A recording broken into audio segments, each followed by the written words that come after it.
रालोद युवा के राष्ट्रीय अध्यक्ष अभिनव चौधरी मेरे साथ बात करने के लिए हैं। अभिनव जी, बड़ी जिम्मेदारी मिली है, किस तरीके से पार्टी को आगे लेकर चलेंगे? सबसे पहले तो मैं अपने राष्ट्रीय अध्यक्ष जी आदरणीय जयंत जी को धन्यवाद देना चाहता हूं कि उन्होंने इतनी बड़ी जिम्मेदारी के योग्य मुझे समझा और जो विश्वास मेरे राष्ट्रीय अध्यक्ष जी ने मेरे ऊपर किया है, मैं पूरी ईमानदारी और निष्ठा के साथ संगठन को मजबूत करने के लिए निरंतर काम करूंगा। मेरे पास है प्योर पाव भाजी का मसाला, पाव भाजी मसाला, पाव भाजी को टेस्टी बना डाला, सबका राजा आल प्योर मसाला।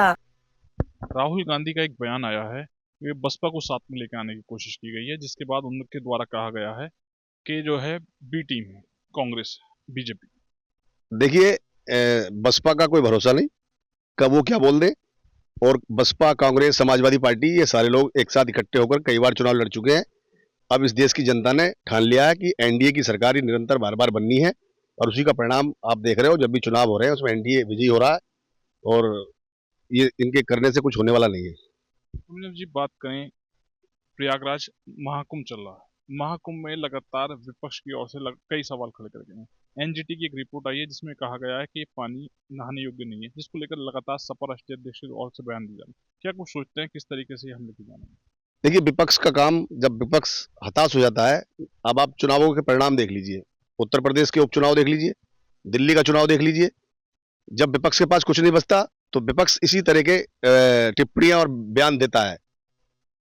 महाकुंभ में बहुत शानदार व्यवस्था उत्तर प्रदेश की सरकार ने करी है और इसी का परिणाम है कि इतनी बड़ी संख्या में श्रद्धालु वहां स्नान करने के लिए पहुंचे हैं। और अगर समाजवादी पार्टी के नेता महाकुंभ में गंगा को कह रहे हैं कि भाई वहां दूषित है, तो ये खुद किस स्तर पर खुद स्नान करके आए, स्नान करने गए, उसमें डुबकी लगा के आए। अगर वो दूषित था तो ये इनको बचना चाहिए था उससे। बात करें, शिवपाल यादव का एक बयान आया है संबल को लेकर, जब हमारी सरकार आएगी तो जवाब देंगे, तो कुछ नहीं। इनकी सरकार न आने वाली है और जिस तरह की बात ये करते हैं कि इनकी सरकार आएगी जवाब देंगे, तो क्या ये गुंडागर्दी करना चाहते हैं उत्तर प्रदेश में? क्या ये सरकार बनाने के बाद ये धमकी दे रहे हैं कि हमारी सरकार आएगी तो हम माहौल खराब कर देंगे संबल का? इनकी सरकार नहीं आने वाली है। इस प्रदेश का नागरिक समझ चुके हैं, जनता समझ चुकी है, वो बहुत बट चुकी है पहले जाति और संप्रदायों में। अब आप देख लीजिए, अभी हाल ही फिलहाल में जिस तरह से बिलारी में उसमें कुंदरकी में उपचुनाव हुआ, मुस्लिम मतदाताओं ने भी बढ़ चढ़ के हिस्से लिया। तो धीरे धीरे सब लोग समझ रहे हैं अब इनकी सरकार नहीं आने वाली, एनडीए की सरकार आएगी। अभिनव जी, एनडीए में राष्ट्रीय लोकदल की क्या भूमिका रहेगी? राष्ट्रीय लोकदल एनडीए का पार्ट है और हमारे राष्ट्रीय अध्यक्ष जी सरकार में मिनिस्टर है। हम लोग, हमारा उत्तर प्रदेश में भागीदारी है, अनिल कुमार जी उत्तर प्रदेश में कैबिनेट के मंत्री हैं, तो हम पूरी निष्ठा और ईमानदारी के साथ एनडीए के साथ हैं। कई भाजपा नेताओं के बयान आते हैं, छोटे जिले की पार्टी है, उस पर भी कई विवाद खड़े हुए हैं। अभिनव जी क्या सोचते हैं? देखिए, ये राष्ट्रीय लोकदल को अगर आप कहो तो ये किसी जिले की पार्टी नहीं है, ये एक विचारधारा है। ये चौधरी चरण सिंह जी की विचारधारा है।